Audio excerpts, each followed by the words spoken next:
Treadwell comes to the stage, we'll begin. Can we do a mic check, George? Can you check audio levels? Testing, 1, 2, 3, mic check, okay? All right, thank you.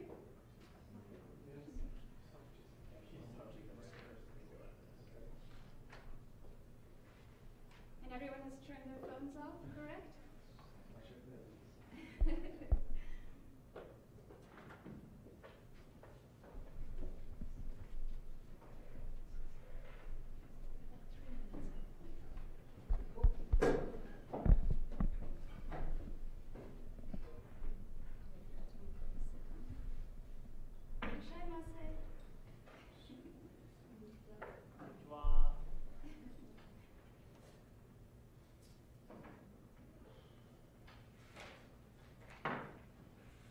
So just an overview before we begin.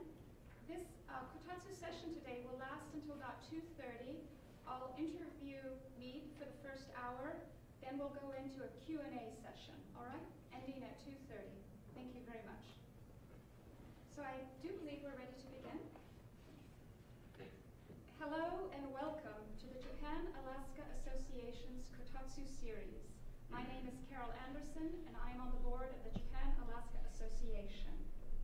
The Japan-Alaska Association's mission is to serve Japan-Alaska organizations, to promote friendship between our two nations, and to create opportunities to share, preserve, and celebrate Japanese traditions with people who are interested in Japanese history, culture, and tradition. Thank you for joining us today. We believe that these initiatives will help strengthen our community through personal and cultural ties, sharing artists, community discussions, and through this Kotatsu series. This is brought to you in partnership with the UAA Montgomery-Dixon Japan Center of Language and Culture under the direction of Dr. Hiroko Harada. So, what is a kotatsu? The kotatsu is the modern version of a cooking hearth, or irori. This is found, or had been found in ancient times in Japanese homes, a welcoming, warm hearth in the middle of the home, usually in the kitchen area, where the family would gather around. Since oftentimes this was the only source of heat, traditionally this is where the families would gather and share communications. We base our title upon this idea, a warm gathering place for conversations, sharing dialogues, and more. The Kotatsu series was established in 2017.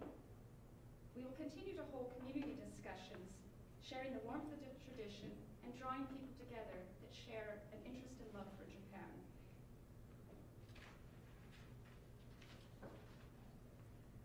This year, we thank the Alaska Community Foundation for a significant grant which has enabled us to go forward with new technology to advance this cultural program.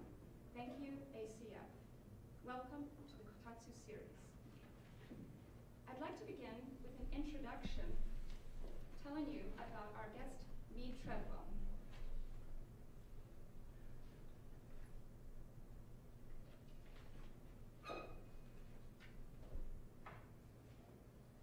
So it is my great honor and privilege to be here today with Mr. Treadwell.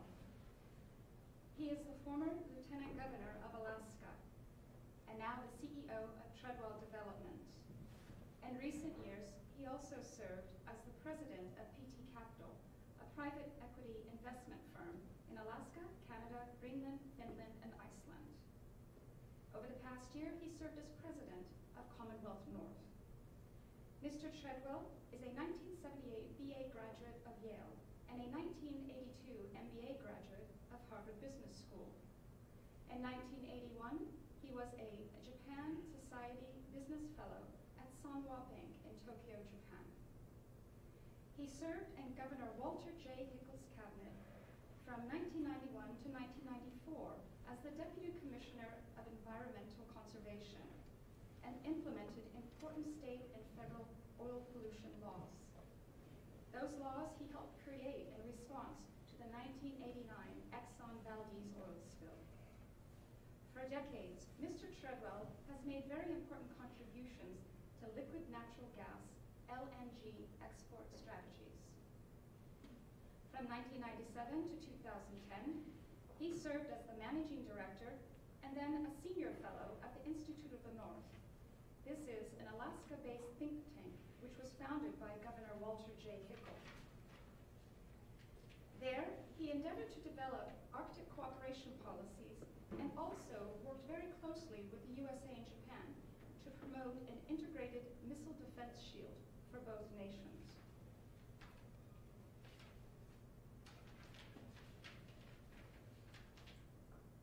Mr. Treadwell received Japan's Foreign Minister's Award from Nobutaka Machimura in 2005 for his contributions to U.S.-Japan relations. President George Bush appointed him Commissioner of the U.S. Arctic Research Commission in 2001, and then he was appointed as the chair from 2006 to 2010 under President Barack Obama. Alaskans elected Mr. Treadwell as their lieutenant governor, and he served from 2010 to 2014 with Governor Sean Parnell. During his term, he was the chair of the Aerospace States Association, which consisted of governors and lieutenant governors from across the USA.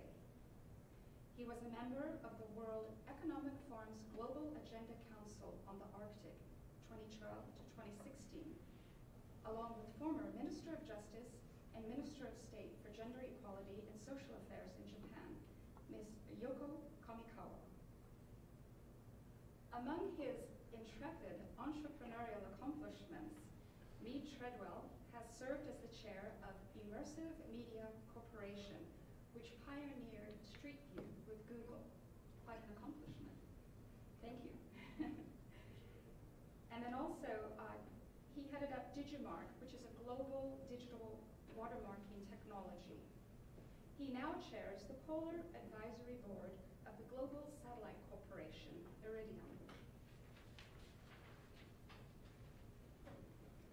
Within the role of his involvement in the Arctic Circle study on Arctic shipping and ports, and at the U.S. Arctic Research Commission, he was the sponsor of the Arctic Council's Arctic Marine Shipping Assessment, approved by foreign ministers in 2009.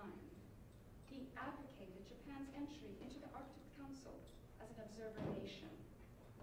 Mead Treadwell is recognized as one of the world's leading Arctic policy experts. He speaks frequently around the world about Arctic economic opportunity and also the importance of environmental protection. Please join me in welcoming Mead Treadwell.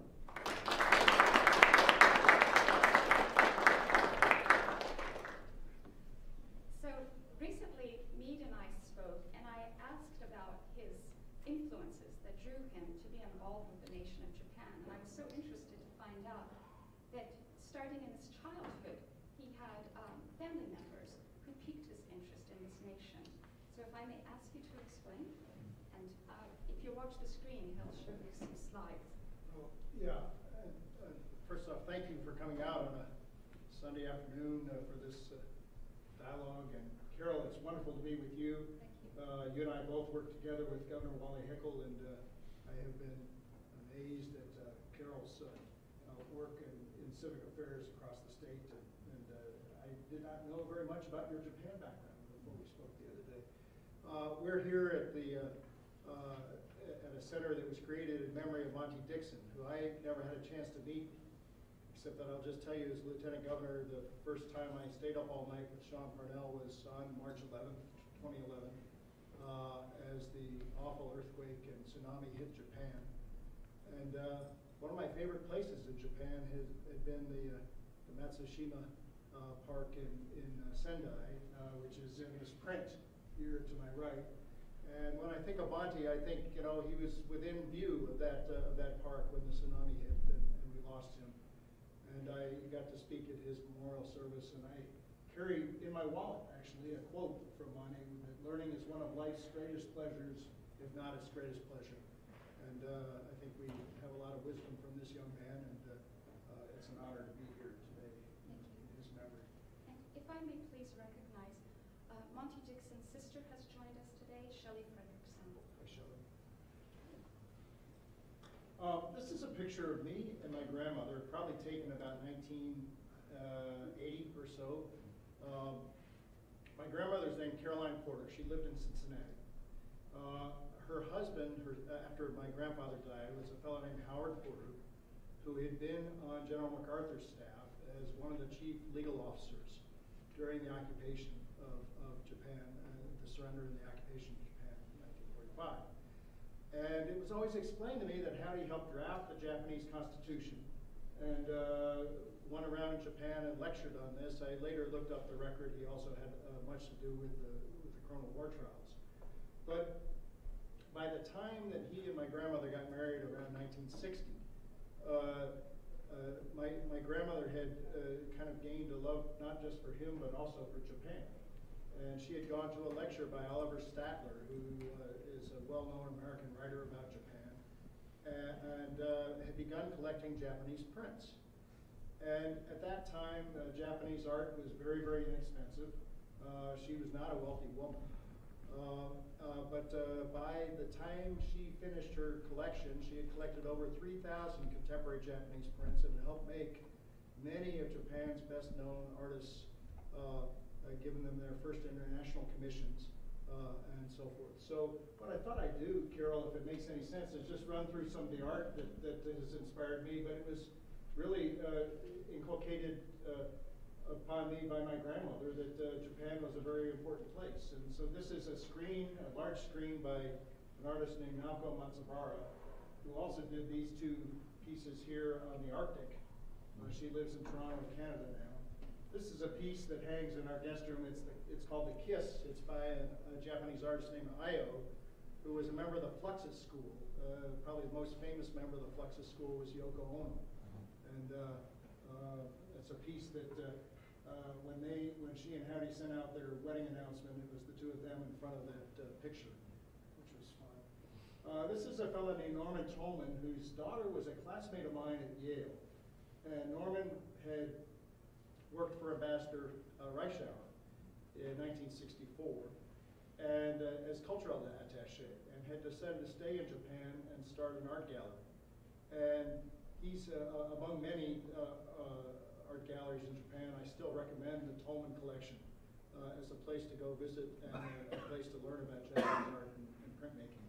And I've been a friend and a mentor for now since I met him in 1981. This is a poster from the Cincinnati Art Museum, one of the shows of my grandmother's works, Innovation and Tradition. That was in 1990 when the gift was made to the museum.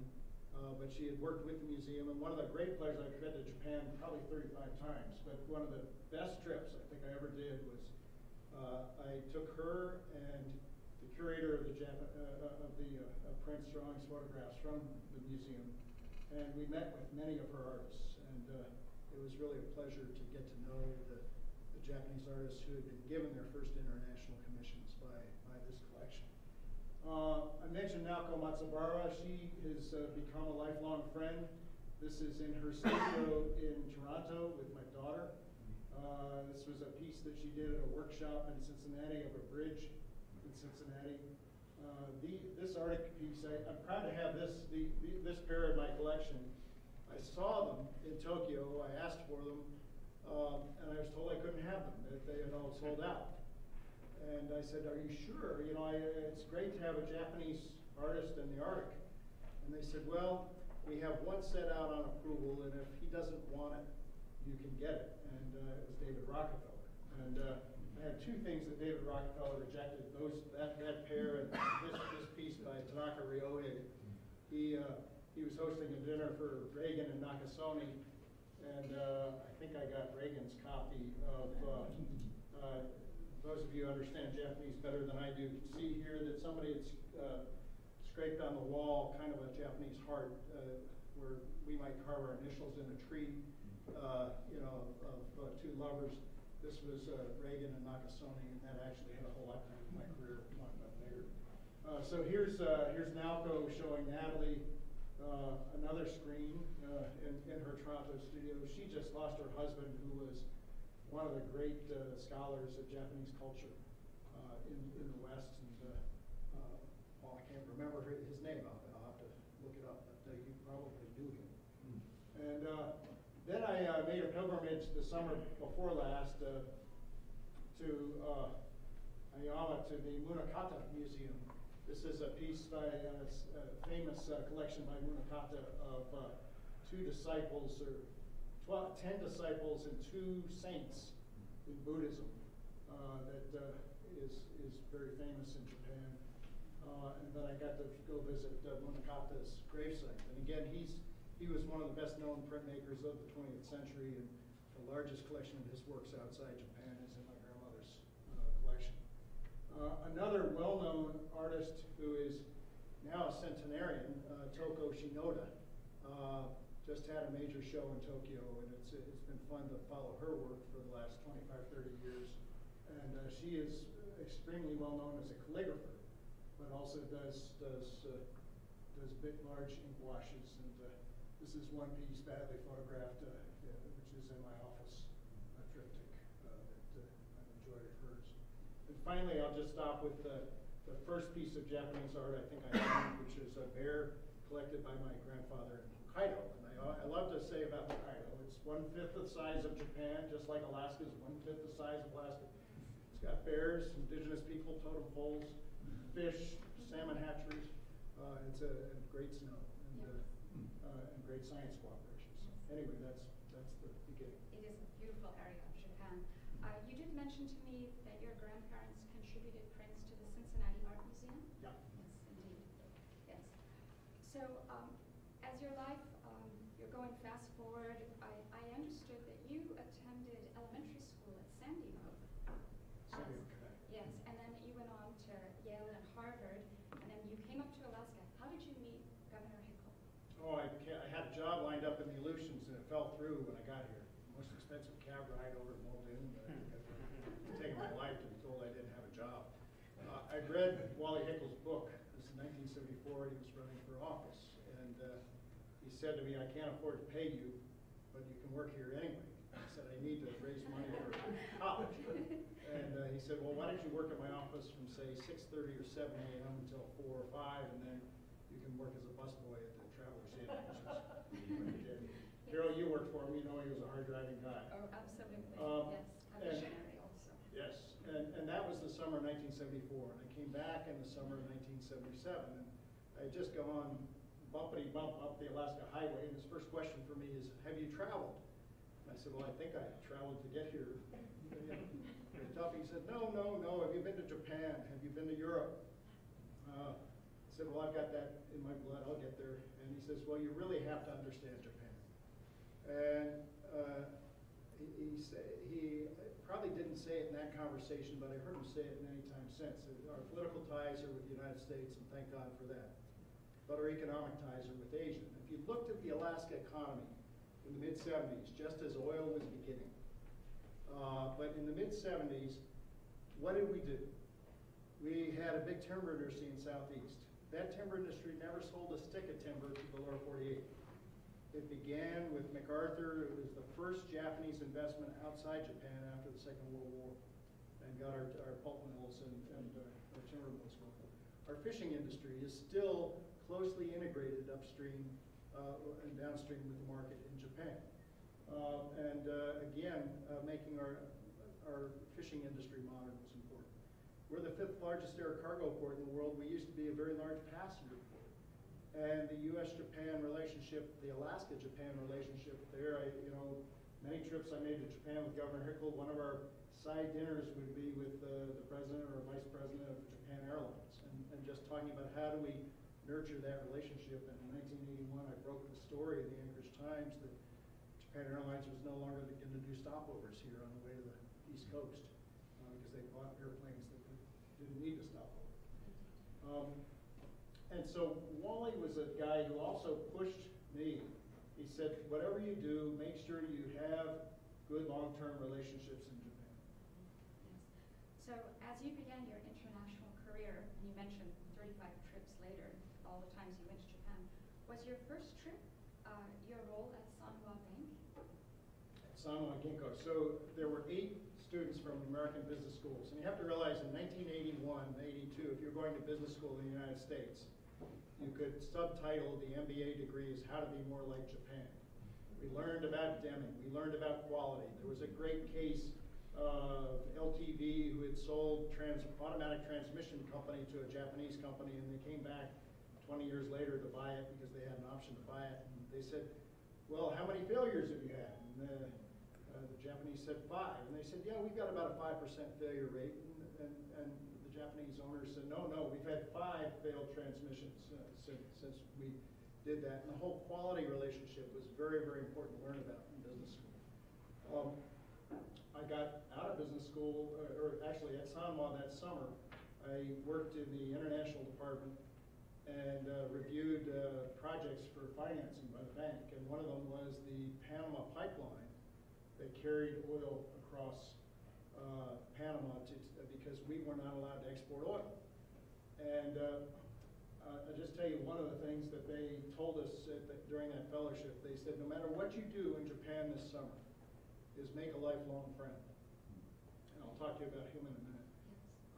But he introduced me to Nobutaka Machimura, who later became foreign minister. And Machimura was working at Mead at that time, and he said, I'm just interested in learning about Alaska politics because Japan would like to import oil from Alaska, and we're not allowed to. And it turned out that later the Japanese government kind of fostered an effort with the state of Alaska to get out of the oil export ban. I was proud to help write that legal change in the early 90s. And can you also elaborate, please? Hickel sued against the export ban? Yeah, when Wally was governor, I was in his cabinet, and Greg was working with us. A lot of people were involved in that at the time. But one of the major lawsuits we had with the federal government is that the oil export ban, which prevented us. If you think about it this way, we were at our height producing 2.2 million barrels of oil a day. The West Coast market couldn't use 2.2 million barrels a day. So they had to take it across Panama to East Coast markets. And it would have been much cheaper to send that oil to Japan and take oil in the Atlantic that was going through the Suez Canal to go to Japan and save transportation costs and bring it to the East Coast. But the law didn't allow it. And that cost our state, it cost the oil producers, it cost our state, but Governor Hickel calculated in our lawsuit that the permanent fund lost $15 billion because of that export ban. Amazing. So in 1981, you mentioned that Governor Hickel had a trip to Hokkaido, and in Hokkaido was a discussion about LNG, and I understand you joined the Northern Region Center. Also, initiatives were moving forward for a pan-Arctic organization, and later you worked to establish the Northern Forum with Governor Cooper. Can you please tell us more about this? Sure. So if I could look back at the 70s and the 80s, and I wasn't here obviously before that, but imagine this. In the 1950s, Japan is trying to come out of the ashes of war. All right? One of the first things that developing countries do, and you see this today in Vietnam, Bangladesh, Sri Lanka, is you go into the textile business. And for Japan to succeed in the textile business, it needed a source of fiber. It needed rayon. It needed other sources. So MacArthur convinced the U.S. government in the 50s to sign a long lease that would be a timber supply that would support Alaska Lumber and Pulp and KLP, the Ketchikan pulp mill. And then there was a sawmill in Wrangell. And the Japanese government kind of put together a consortium of companies that owned that mill. And they had a transfer price that was virtually at cost. So they ran the mill here not to make a profit, but to provide the cheapest possible fiber to the Japanese industry. And it helped Japan, get back into the global economy. We had an organization called Alaska Nippon Kai then, which was a group of business leaders in the state who nurtured the Alaska-Japan relationship. And in Japan, its counterpart organization had a full-time staffer or two called Alaska Kai, which kind of watched and managed the affairs of Alaska companies or Japanese companies doing business in Alaska. And so I became part of that organization. And as part of that organization, and as we were trying to sell liquefied natural gas again, we started the market for LNG in the 60s out of Kenai. And then Mitsubishi invested in the fertilizer plant that's now the Agrium plant there. But the whole concept was, how do we build our relations so that we understand that our economies grow together? And frankly, there were actually some pretty interesting capers out of all that. But we went to Japan in 1981 when I was a fellow, and Governor Hickel came over and joined me at the end of the summer. And then in 1982, we began the effort to sell North Slope LNG to Asia, and Japan was our lead. And on that trip, we went up to Hokkaido, because Governor Hickel had said, I always want to go to Hokkaido. I'd never been there before. So we went up, and Shitose was our sister city. We had dinner with the mayor of Shitose. We had met with the governor of Hokkaido. And we went over to see a group called the Northern Region Center. And this is a very interesting kind of geopolitical thing.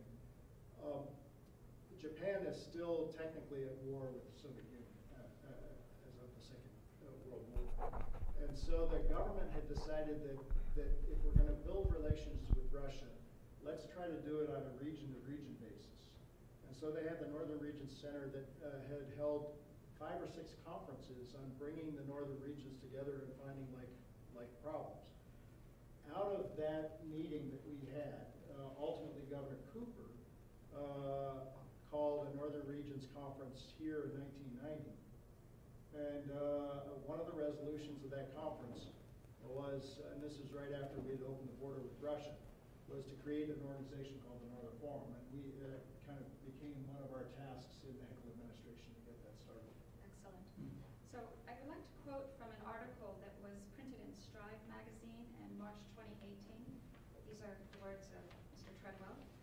Serving in Governor Hickel's cabinet as Deputy Commissioner of Environmental Conservation in the early 90s, I represented our state in the first delegation to bring about 8-nation cooperation on environmental protection in the Arctic.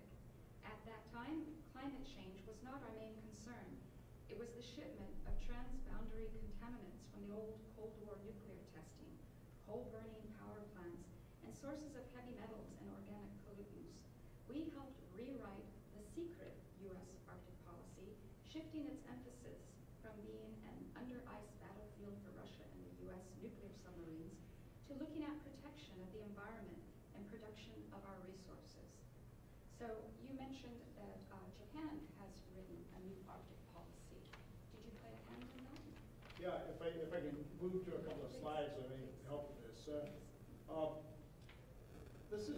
This is the lifelong friend I found. Actually, he was a young assistant to a fellow named Masaki Nakajima.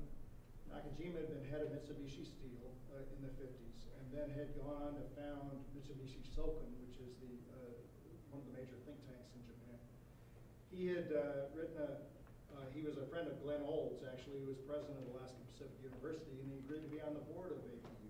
And I remember getting a phone call from our friend Malcolm Roberts saying, Nakajima was just here at the APU board meeting, and he's got a young guy who works with him named Norio. I told him you're in Japan, Norio's going to call you up. And we ended up having dinner probably 3 times a week. And he introduced me to people in the Japanese government who were concerned about Alaska. It was a way for me to get to know other things, and he's been, I've almost drowned him in Resurrection Bay. I've taken his son camping. We've got a long time friendship. Norio, here's his wife, Yoko.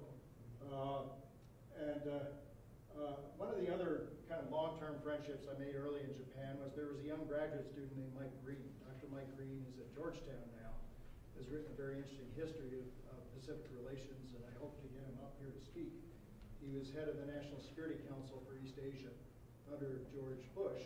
Well, Governor Hickel and I ended up paying for his graduate education. He was working with Dr. Nat Thayer at Johns Hopkins then, and I can tell you lots of Mike Green capers. But recently we were in Tokyo.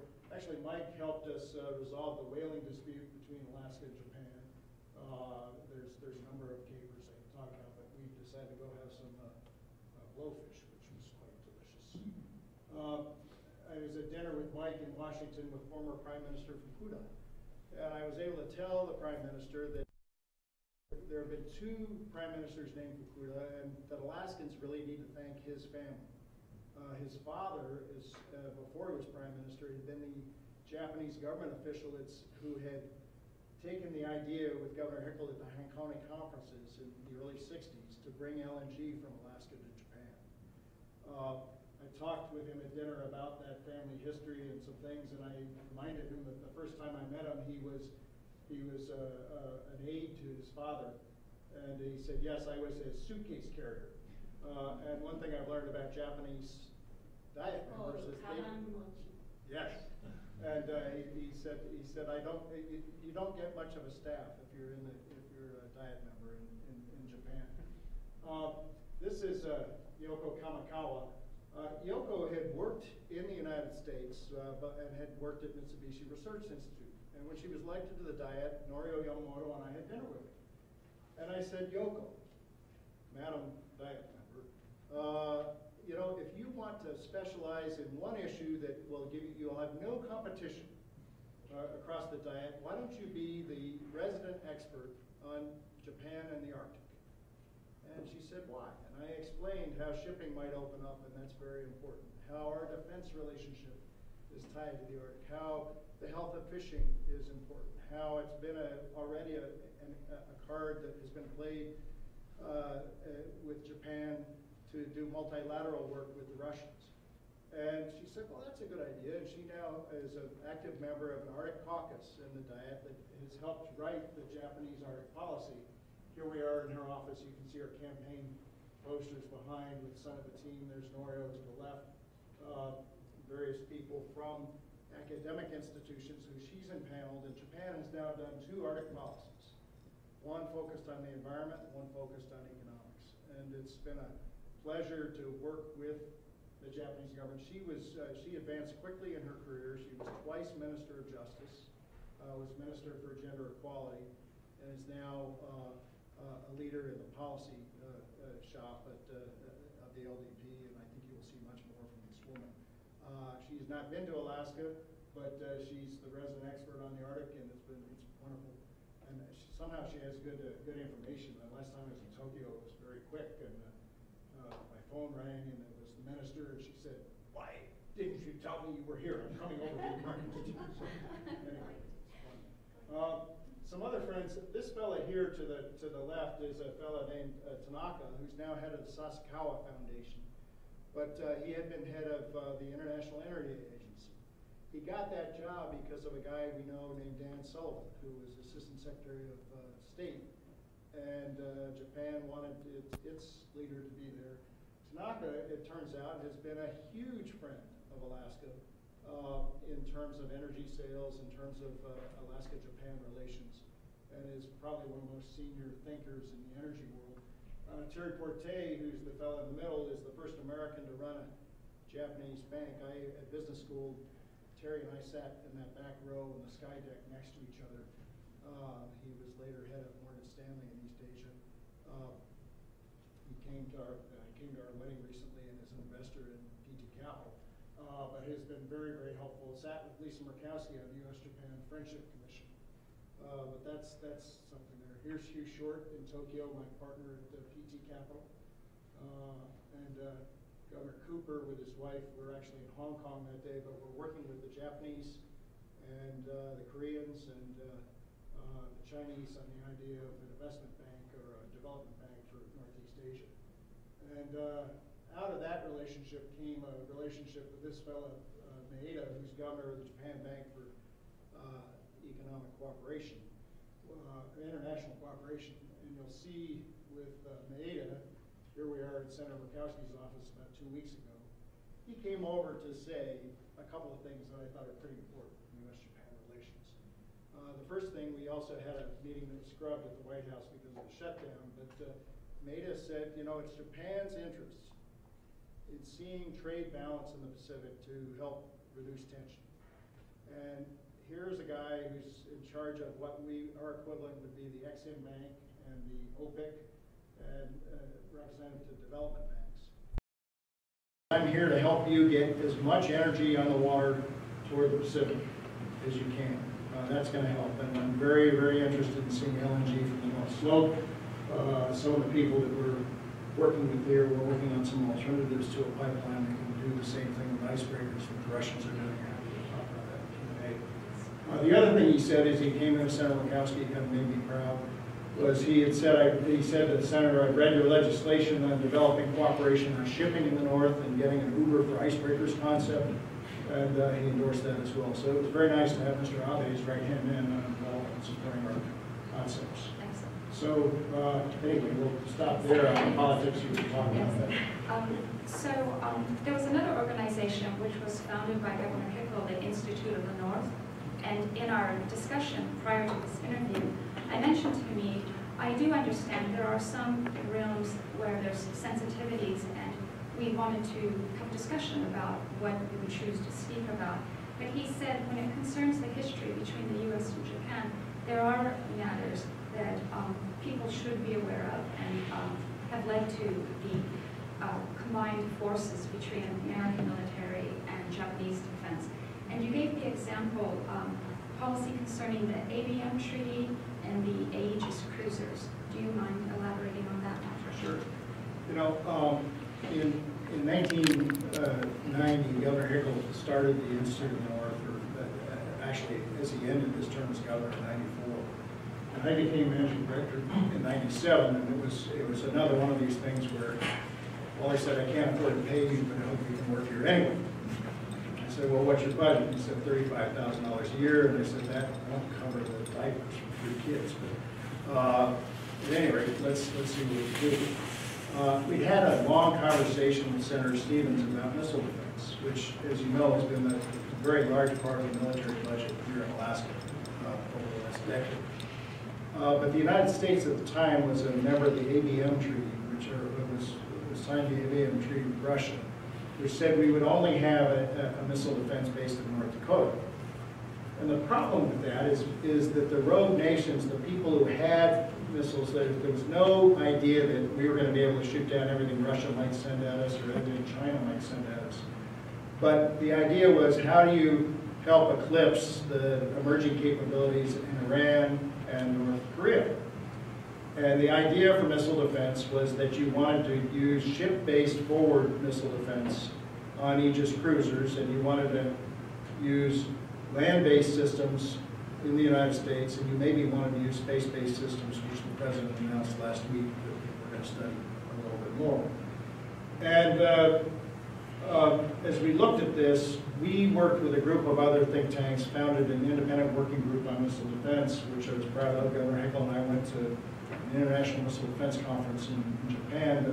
But I remember a conversation, actually, Tim, you were working with Skeet Frazier when he was head of the Alaska Command. I met Skeet first when he was the executive officer in Hawaii in the Pacific Command. And Dennis Blair, who later headed was director of national intelligence, was there. And Roger Robinson, who I'd gotten to know in the Reagan administration, and I were in to see Dennis on our way to Tokyo.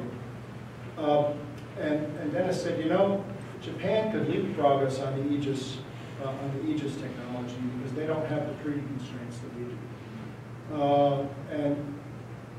We were putting together a conference in Hawaii to bring senior Japanese defense officials, senior Japanese Diet members, think tank leaders, and U.S. counterparts to look at this issue.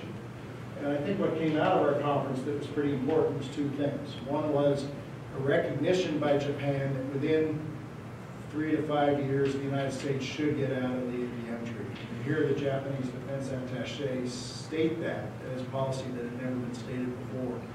He said, we understand you have to get out, we just hope you break it gently. And the second big thing that came out of that conference was an understanding of how important it was to our common defense that Japan moved forward with technology the United States was prevented from doing.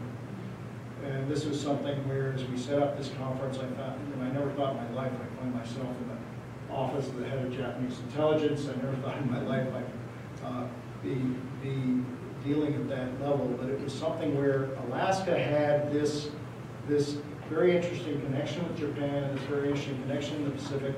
We had a fearless founder at the Institute of the North who said, yeah, we can wade into this. Senator Stevens and Senator Inouye said, nobody's going to take care of the Pacific unless we take care of the Pacific ourselves. And that's been one part of, I guess, a legacy that I've had a chance to work with. Tremendous.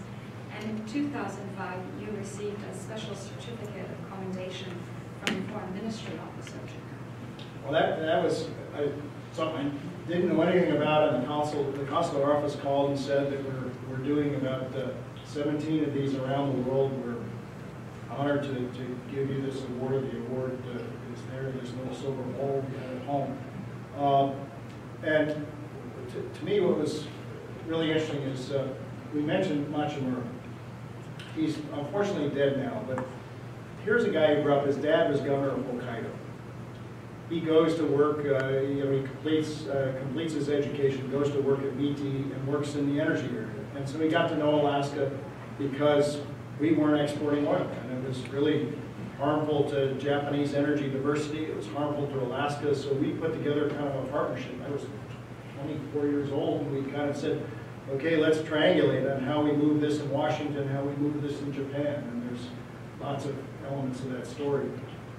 He later decided to run for the Diet, and on that first trip to Hokkaido, I called him up and I said, well, I'm going campaigning tonight, bar to bar. So I went with him and we handed out Macy's and hostess bars all over the world. It was a fun evening. And later on, he advanced in the Liberal Democratic Party. He was Minister of Science when we were starting some of the science relationships, so I had a chance to meet with him then. He was later Chief of Policy for the LDP and then Foreign Minister. And I have no idea, I believe it was the consul here who made the nomination, but it was a real treat to receive that ceremony. Congratulations. Thank you. I would like to speak about the International Arctic Research Consortium, affiliated with UAF's Geophysical Institute. And of course, we all revere Dr. Shin Akasofu. That when I spoke to you, you said that the Japanese made a significant contribution to make the center a reality. Yeah, for those of you who don't know Shin Akasofu, what an amazing guy. He's one of the world's leading scholars on the Aurora Borealis. He's written several best-selling books in Japan on the Aurora, which is important culturally as well as scientifically, I guess the best way to put it.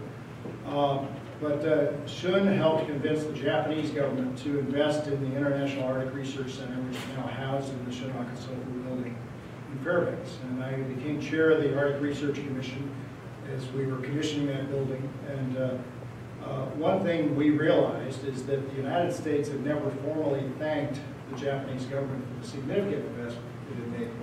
It was about $90 million by that time. It's now much, much more than that into climate research in the Arctic based in Fairbanks. And so I took the commission to Tokyo. We did 1 or 2 international trips a year. The State Department also asked me at that time to if the embassy could hold a reception for us, and we brought the heads of the Japan science community in, as well as others, to talk about Japan becoming part of the Arctic Council. But I just want to say this. Shun's legacy is not only hugely important geophysical research. I love to say that the Arctic helps protect the world. The polar ice cap moderates our temperature. The magnetic North Pole not only gives us the aurora, but the magnetic North Pole is actually protecting us from hugely dangerous solar radiation. And Shun helped the world understand that, and Japan supported that research. One of the other interesting things that came out of that trip when we took the commission to Tokyo and Hokkaido is we met with a large, essentially the entire Japanese Arctic research community, and learned that what had happened in the loss of sea ice in the Sea of Okhotsk between Hokkaido and Kamchatka and Magadan is really a very good precursor to predict what's happening in the Arctic Ocean. So I had the pleasure of helping seal the deal. They Shun made it happen, but the appreciation from the United States to get that message back to Japan was very important. And we've since seen Japan host the International Arctic Science Committee. We've seen major conferences every 2 or 3 years on Arctic research happening in Asia. There's a group called the Pacific Arctic Group where we coordinate icebreaker time. And I mentioned with Yoko Kamikawa, not only did we get a Japanese policy that was geared toward the environment, science, and research, but built that community of interest to look at economic issues as well. Excellent. May I ask you to talk about the Arctic Council and how you brought Japan, China, and Korea into the observer Not just status? me, but I'm happy to Yes. talk about it. We have 8 Arctic nations, and they are U.S. and Canada, Denmark, Greenland, Iceland, the other Nordic countries, Finland, Sweden, Norway, and of course Russia. And the Arctic 8 are certainly a community of interest on protecting the environment, on working issues, but what's really needs to be understood is 10,000 people today across the Arctic Ocean. As we're sitting here, 10,000 people are over our heads, traveling. If you fly from Detroit to Shanghai, most of your trip is over the Arctic. If you fly from London to Tokyo, most of your trip is over the Arctic. And the governments of Japan, Korea, China have recognized that tying Eurasia together depends on solid Arctic transportation. And so you've seen initiatives in all 3 governments on that. And Japan had been literally the most quiet about these issues in the mid-2000s, mid-decade of the first 2000s. The United States had said, we're getting applications from China to join, but we don't want to be there without our strongest ally and partner. And so part of my job was to carry the message a second time. And as you know, in Japan, the decision-making process is one where you work at very many different layers and levels to bring forward the idea of Japan becoming an Arctic Council observer nation. And I really think of observers as partners in the Arctic Council. I have to say they used the University of Alaska Fairbanks. They actually held a symposium up at UAF to say what should be in Japan's Arctic policy, with many of the people you saw in that picture in Yoko Kamikawa's office. Ultimately Japan applied, and they have been a very, very good partner in the Arctic Council, working with our indigenous groups, working on alternative energy issues, working on migratory waterfall. We have a meeting coming up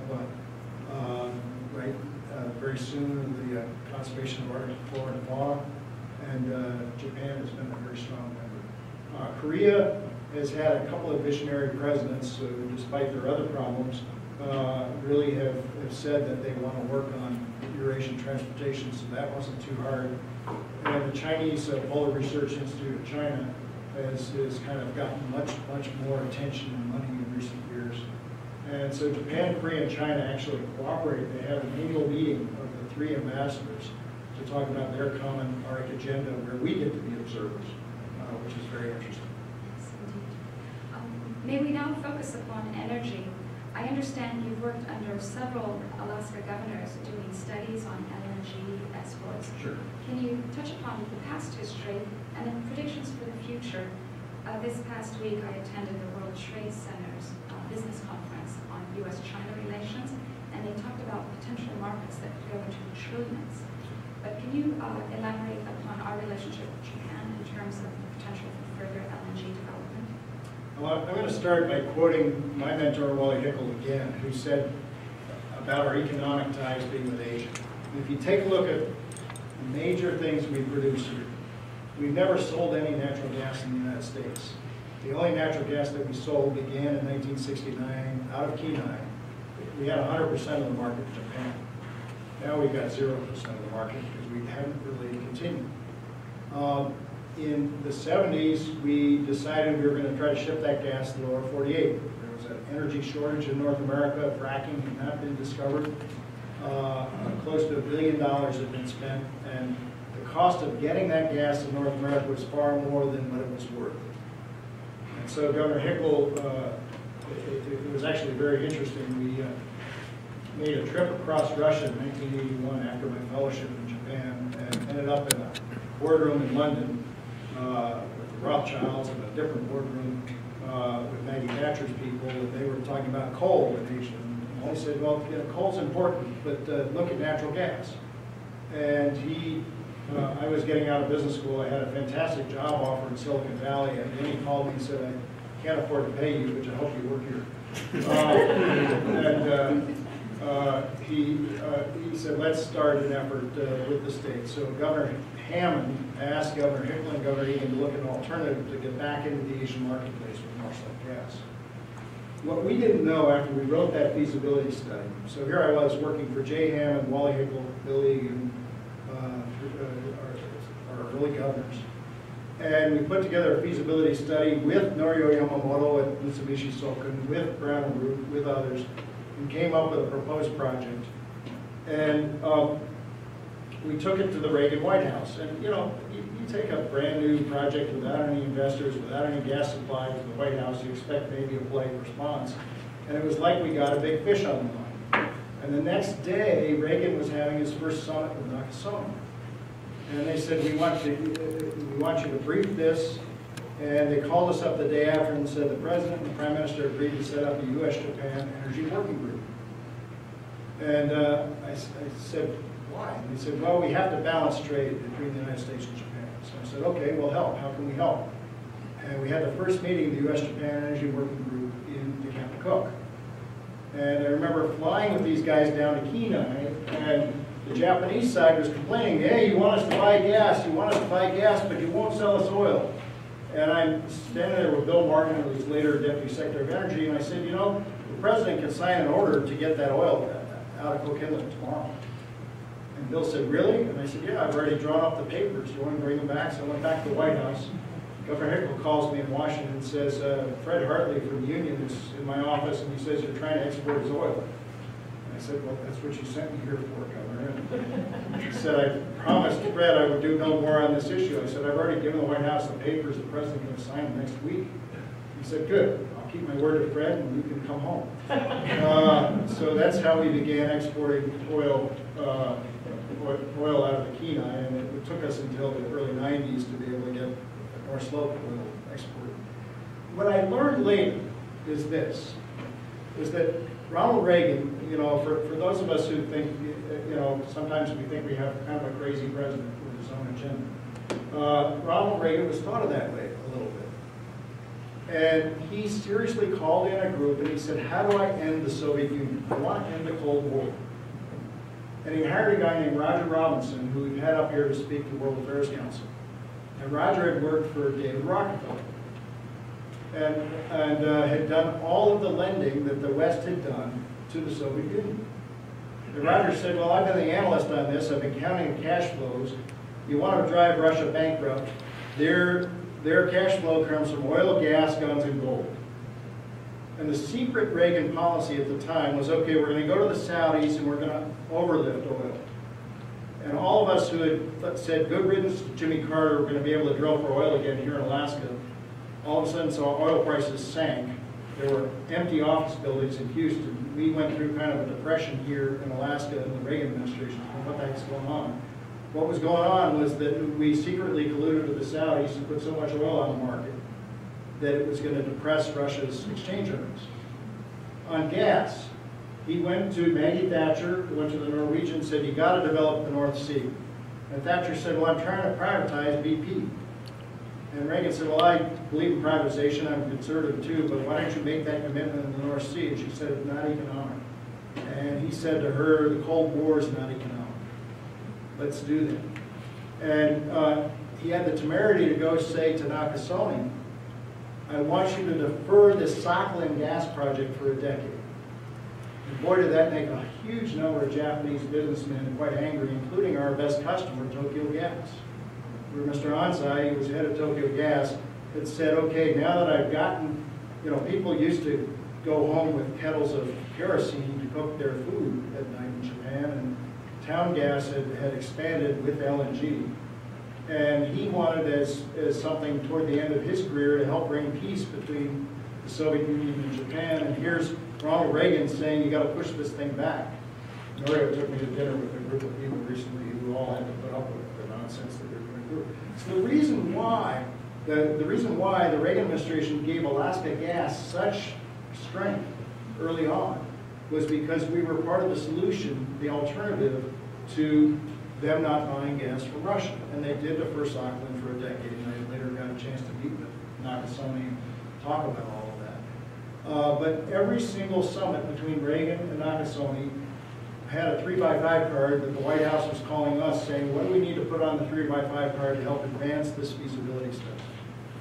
In the end, we didn't sell gas simply because taking gas out of the North Slope would have reduced the oil, and we couldn't have paid the oil industry enough money to cover their losses in oil.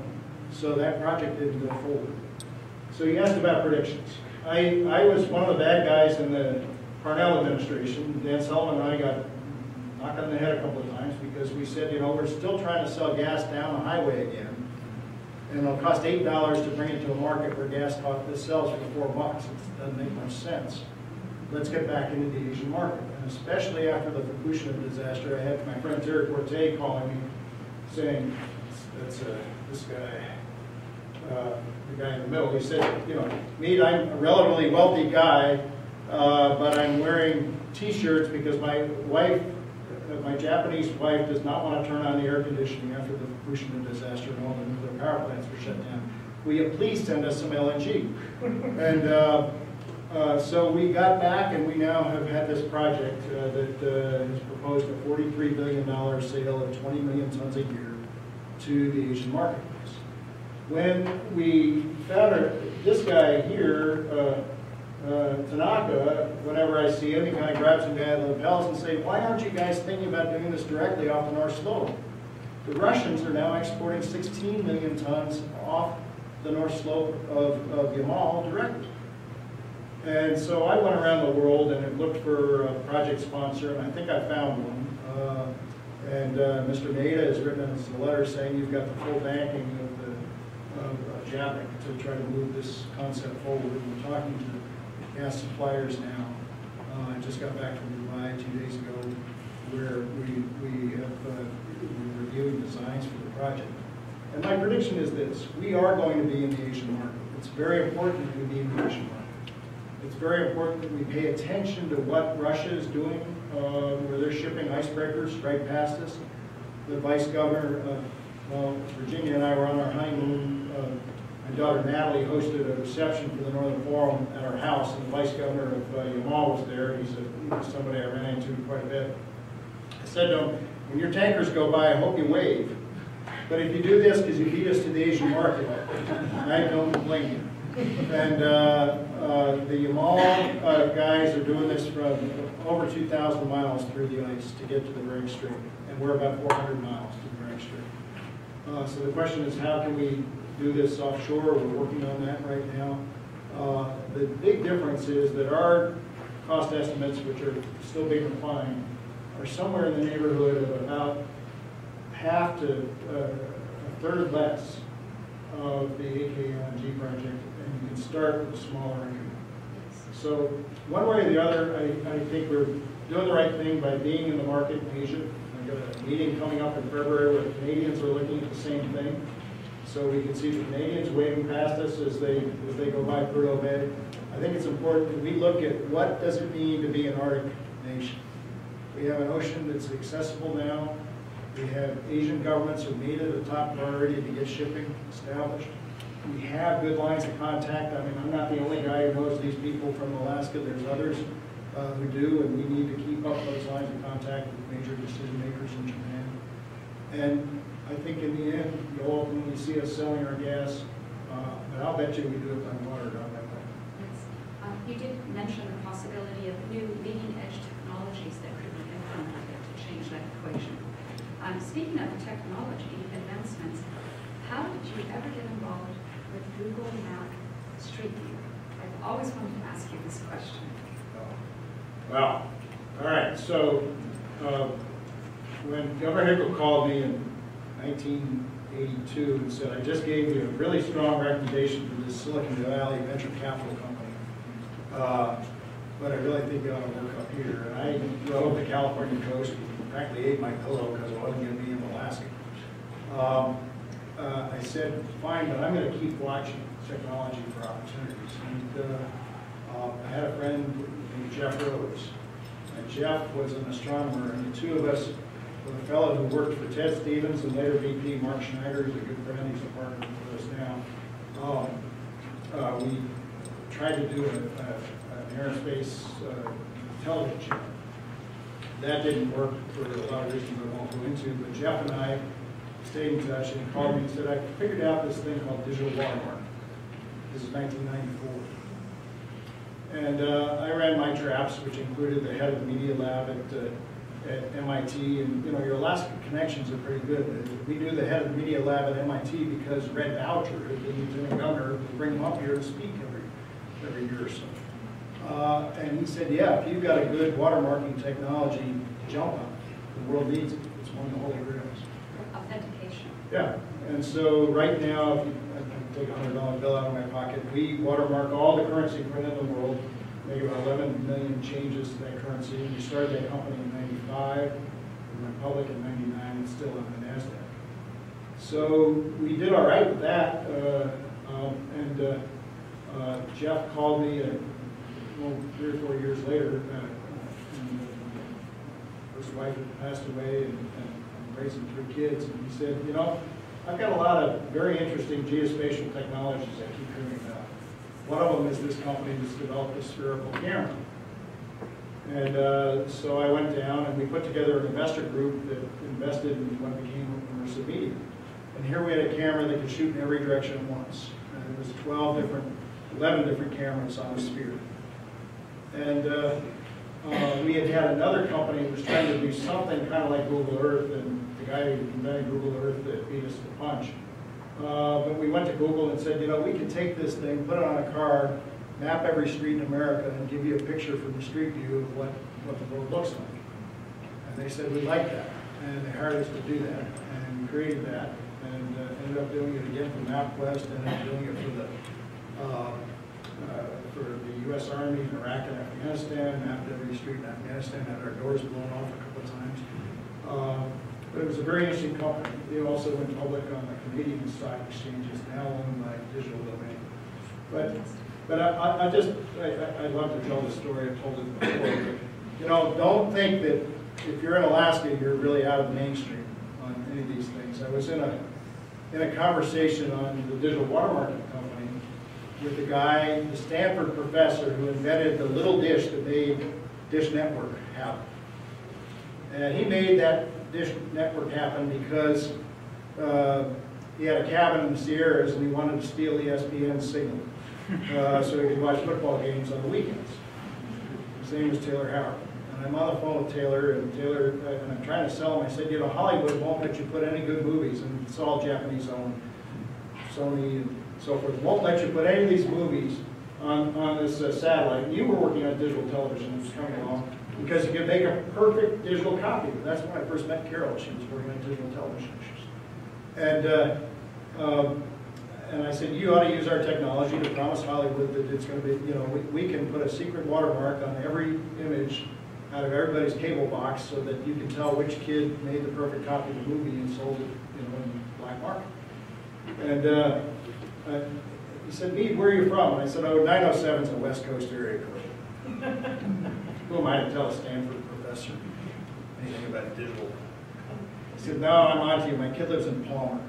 And I have lunch with you next week. I'm coming up to visit the grandkids. And out of that came a $70 million investment in our company. And that made us the standard for digital protection for digital video. So I guess I have to say this. One of the coolest things about living in Alaska is our strong relationship with Japan. Is the fact that for a little state with 500,000 people, we're a pivot on important issues like defense and important issues like trade, important issues like raw material supply for the economy. That's cool. And if you work those things, and I look at people here who do, Greg, Greg Wolf, who's headed international trade for the state, head of the World Trade Center, has done a magnificent job for a generation in helping to build and maintain those ties. Pay attention to the policy, pay attention to the economics, and you can make some things happen. Yes, indeed. Thank you. Recently, I had a wonderful journey to Tokyo and traveled on the Shinkansen all the way down to Hiroshima. In my time in Tokyo, I was astounded at how wonderfully the city is preparing for the 2020 Olympics. You and I touched upon remembrances of the '64 Olympics, I lived in Japan for 3 years as a child, and I remember the great infrastructure buildup that was created with the '64 Olympics, which heralded a new age following World War II. They were rising from the ashes and rebuilding their nation. But can you talk about the 2020 Olympics? Sure. First off, on that first summer I spent in Japan in 1981, they took us out to Todai at the rowing course. We ended up rowing for an afternoon, but there was sunburn. I think I had life, but it was a wonderful, wonderful day. And there's another footnote about the '64 Olympics. Not only was that, if you think about it, 45 to 64 is less than 20 years to end the Second World War and host the World Olympics. It was an amazing part of Japan's transformation. It also played a very important role in the United States in a different way. In 1960, Americans watched videotapes of the Rome Olympics that had flown across the Atlantic and put on network television. In 1964, we had a Pacific satellite that could bring us live imagery. Of course, later on, that technology brought us the Vietnam War, which may have changed history a number of different ways. But it is always fun to see. One of my favorite books, actually, it's because of you, Paul, is just learning about Japanese baseball and baseball. The sports connections and the excitement of sports is tremendous. I was in Japan on my way to London a few years ago when Japan won a rugby game in the World Cup. And announced that it was going to host the World Cup. So we're going to the World Cup in September, coming up this year. And then in 2020 are the Olympics. And I have been to I went to the Seoul Olympics in 1988. It was incredibly accessible. Very, very exciting thing to do. And I think Japan is going to be tremendous. Thank you very much. So now I'd like to allow 10 minutes for a question and answer session. But I have the first question for you. What advice do you have for aspiring global diplomats or international entrepreneurs? It's the very same advice I got my first trip to Japan, is make a lifelong friend. And, your career, his career, her career, you can advance each other.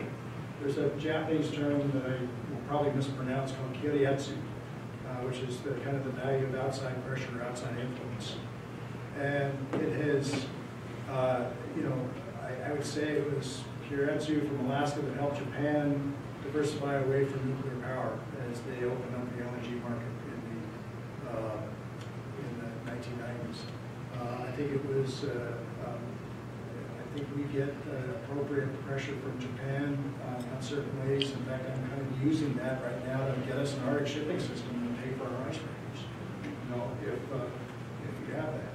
And you only make that work by having good back channels, people you can call up, and you've already had a few glasses of sake with them and a few beers with them, and you can speak frankly to each other. And that is incredibly important. There's one other influence I didn't mention, but I'll just say this. I had a really fun opportunity to be U.S. Senate page in 1973. And the Democratic majority leader at the time was a guy named Mike Mansfield, a senator from Montana. Now, this is 1973. It's a year after Nixon's first trip to China.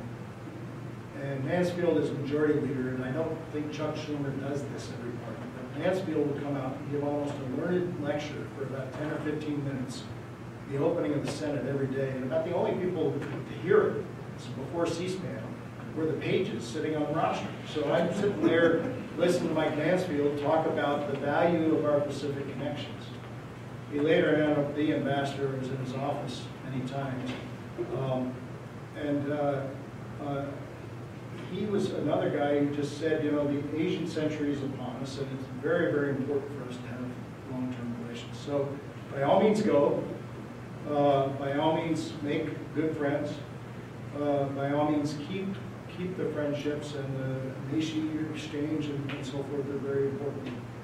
And there are many opportunities here through the JET program, here through the Northeast Asia Economic Forum. I've sent a couple of kids through that. Governor Cooper and I have gotten several Alaskans involved in that. There are other opportunities to get to know your counterparts in your career, whatever they are, whatever it is. And it's so incredibly important that it happen. I mean, you know, if the thing about international relations that I found is that in the end it's very personal. May I add something? I think you've got people had an idea, we're going to carry water in a pipe in the ocean. Sure. Do you remember that? Yeah. You know, Alaska's got a lot of fresh water, and he had this concept of water export to California, and of course he, as you know, when a governor stands up and says that, you know, people say, what has he been drinking for breakfast? But the fact is that, you know, we now pay for bottled water more than we pay for gasoline, so there ought to be a way to figure out how to get it moved. There's technology. There's actually two technology questions. One, if you can figure out a way to make PVC pipe cheaper, you may see long distance pipelines for water. The other is you may see some sort of much cheaper desalination that could kill the international water market. And it's you know, I'd say those two things are racing against each other.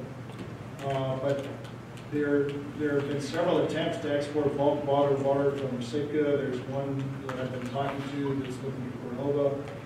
There's one that went through the whole permitting process to do it out of ADAC.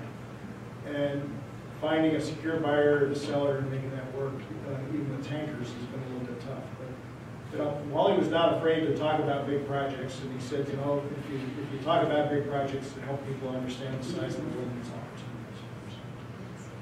We can take questions. Could you stand up and tell us your name and affiliation? So I'm Paul Dunscombe. I'm chair of the history department here at UAA. You mentioned in part of your talk, Senator Inouye and Senator Stevens, and their importance in kind of setting the agenda, the realization that if they didn't do it, nobody would. So who today is kind of taking that initiative to make sure that Arctic policy, Pacific policy, those sorts of relationships is a major priority for Well, first off, I want to give a shout out to Dan Sullivan in this respect. He gets into the Senate, he joins the Senate Armed Services Committee, and John McCain asks him to pick up where Stevens left off. It'd be unfair for me to quote specific private conversations with him, but the gist of it is we wish the Hawaiians would get back on the train. You've got, I don't know Senator Romo very well. I know Brad Schatz, I served with him as lieutenant governor, and there's much more that we could be doing there. The second thing, in our own delegation, Senator Murkowski has served on the U.S.-Japan Friendship Association. I would say that the Murkowski family is probably, Frank was probably the closest to the government of Taiwan over time. We've seen a lot where I remember actually suggesting to Senator Murkowski that some of my Japanese friends have told me they're feeling like a flyover state because so many U.S. leaders will go to China and not even stop in Japan. And I think it's important that we pay very close attention to Japan. Here's the difference. And I don't want to. I mean, I've raised money in China. There is no project pending. Greg, we just had a conference. There's no project pending in Alaska that doesn't depend on Chinese markets. But you know, Japan is our ally on rule of law. It's our ally on intellectual property. It's our ally on you know, putting up an appropriate defense of the Pacific, and it's very important that happens. So I've heard Senator McCain lecture his fellow senators on this issue. I know that Senator Sullivan has picked up that some. I think you will see. You know, there used to be a congressman named Salazar in the House now 30 years ago who was you know, he said he said my constituents will let me work on Japan issues as long as I go to Israel next year. But I mean, and the point of it is, it is very important. And I can't answer the question of we're the best. I can tell you it's something that I've had a number of conversations with U.S.-Japan, U.S.-Japan relations with our delegation. And I can also tell you when, you know, the first time I met Mead, he pulls out his iPhone and says, here's a picture of me with Bill Walker, and here's a picture of me with Lisa Murkowski, and here's a picture of me with Dan Sullivan. I can't tell you how important the Alaska relationship is. I'm Betsy Kowska, and I teach Japanese language at Diamond High and I serve as the world language department chair. My question to you is, what's the role right now of Alaska Native corporations and Japan in terms of business developments, business ties?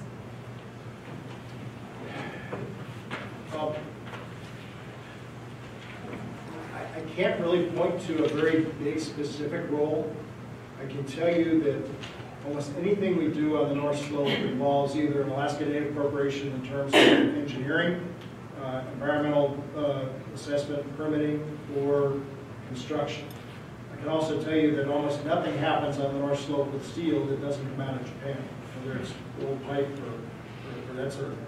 So at PT Capital, we looked at a number of companies that are kind of flanged up with Japanese steel companies.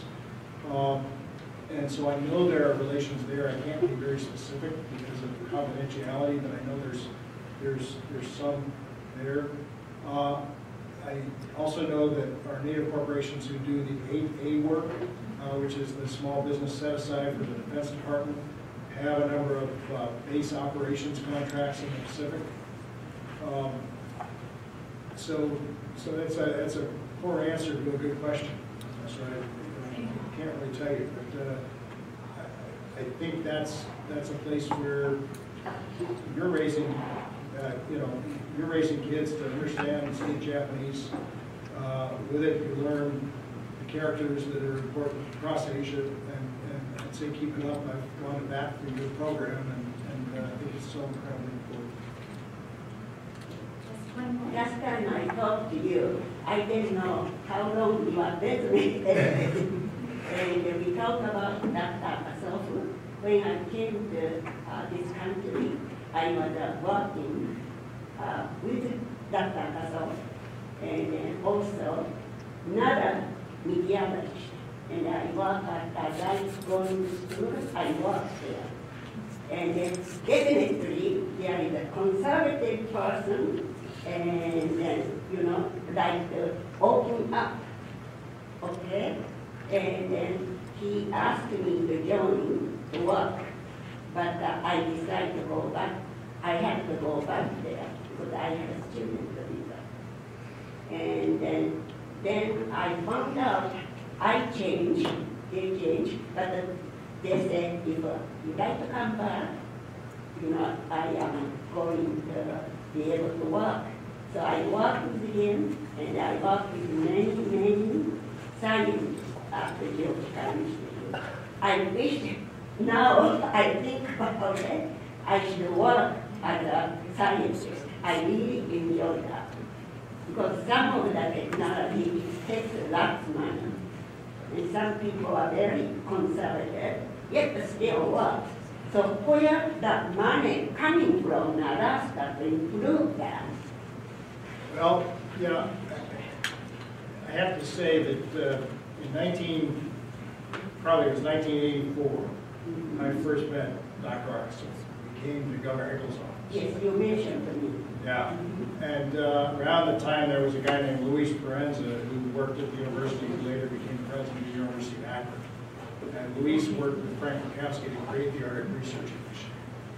And I remember Luis walked in my office and said, Mead, for the next generation, global change. He didn't say climate change, he said global change is going to be part of the breadbasket that supports science in the Arctic. And he was right. When I got on the Arctic Research Commission, I found that there was huge work being done by Shun and his colleagues at the International Arctic Research Center, before that in the Geophysical Institute. And the Arctic Climate Program wasn't tied to the national climate science program. So I hosted the first lunch between the leaders to help them get together. And we really helped America understand that Arctic science is global science. And I wouldn't have had that understanding had it not been for your friend and our colleague, Cheryl. Yes. He let me walk in a big room by myself. I began that time. That's amazing. Yes. Wonderful. Chris Vaughn, I'm a commercial banker with Wells Fargo, and I'm the president of the JET Alumni Association for Alaska. You mentioned the work with Dr. Akasofu earlier on, and I'm curious just what's the Japanese government's involvement with the research that's going on at UAF today? Just are they still continuing to be pretty heavily involved? Yes. Yeah. So, I'd say you've got several centers in Japan that study snow and ice. You have the University of Sapporo in Hokkaido there, and one thing that we've seen in the last generation is better international integration of Arctic science, where we share platforms like icebreakers, we share monitoring networks, and so forth. So each nation might figure out what it can contribute to this. We might have a cabled observatory at the North Pole, and somebody can put experiments on that. We might have a set of submarines doing work, and we can, share those platforms. And so Japan is a very active member of the Pacific Arctic Group. They have a number of scientists stationed at Fairbanks at IARC. And I would recommend that this group have Larry Hinsman down to talk about that, because Larry's the next generation after Shun, who's been actually he's now at SCC as head of IARC. So, but Larry still kind of helps lead the U.S.-Japan relationship in this area. Thank you. Thank you. That's a great suggestion. So now we'll end our Q&A session. We have a few more concluding statements to share, but first, may I request a round of applause for Mead.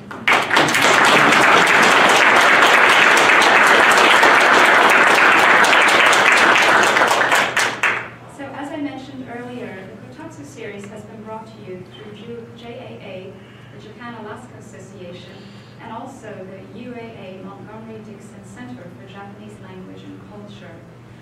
Right now, I'd like to invite Mr. Timothy Rockwell to the stage and thank the supporters and partners of the Japan Language Center, the Alaska Association of Teachers of Japan, Alaska Seafood Marketing Institute, Alaska Travel Industry Association, the Anchorage Japan School, ASD Japanese Immersion Program, ASD Tomonokai, ASD World Languages, Chitose City, Hokkaido, Japan, the sister city, the Consular Office of Japan in Anchorage, the Embassy of Japan in the USA, the Embassy of the USA in Japan, Hokkaido University of Education, Iwate University, Japan Alaska Society, now JAA, the Japan Foundation, the Center for Global Partnership, the Ministry of Foreign Affairs of Japan, the Municipality of Anchorage Sister Cities Commission, NHK Broadcasting in Japan, Rasmussen Foundation, Rikuzen Tokata City in Iwate, Japan,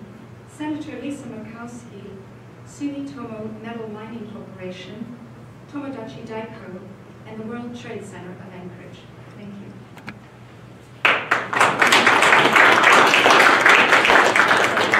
Thank you very much. I represent the Montgomery-Dixon Center for Japanese Language and Culture as a member of the board.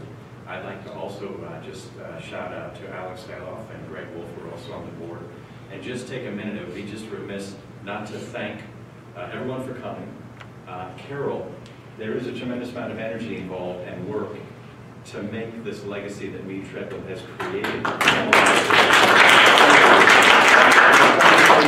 really paid off and just really allowed us to really bring to life Mead's experiences with Japan and Alaska and bring that for everybody today. I'd be remiss if I didn't take an opportunity to sort of jump from Mead's #1 suggestion, which is that building a relationship with a person, a real life friend in another country, is really the linchpin for success and for a life of fulfillment in international relations, in international business, and for future diplomats.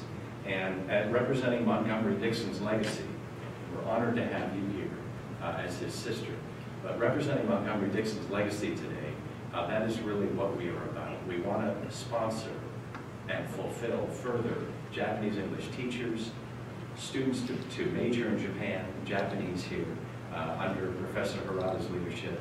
And so we do want to ask you to consider, if you're moved by the words today, maybe making a donation to the Montgomery-Dixon Center. And we have some pamphlets available for you at the exit on your way out. Professor Harada has them.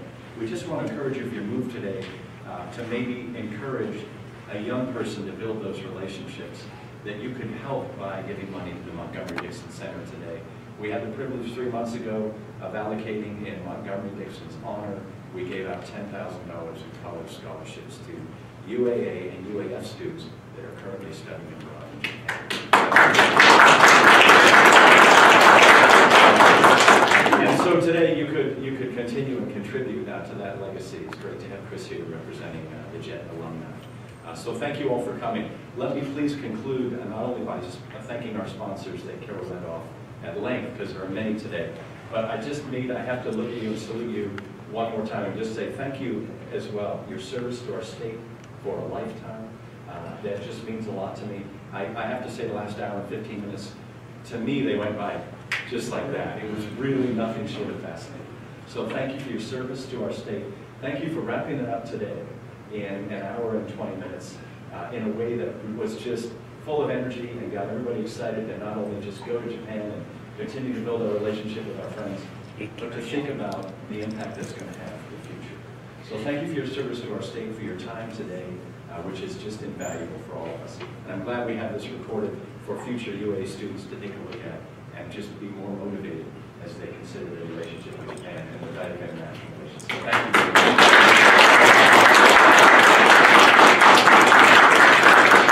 Professor Harada, I will give you the last word.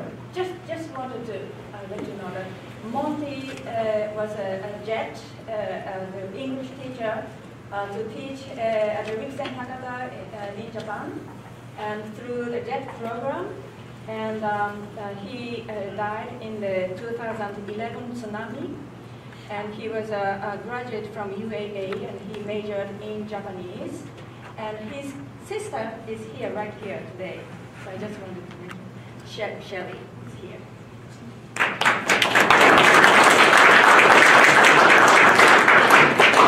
Thank you very much. Thank you, everybody.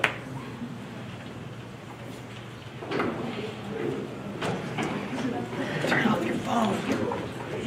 Carol said to turn off your phone. I watched it, and he said he wanted to check their video was Because what times have I got Facebook? because what Carol said 2 times. Ladies and gentlemen, if I Lower can the steal phone. everyone's attention just really quick, I want to invite you all to come to our tea room as well. It's open for more tea and oranges. That's just right around the corner. What is that? And it was a Montgomery-Dixon Center that helped to establish that a few years ago. It's open for you to come and visit. Please stay and join us for tea. Tony.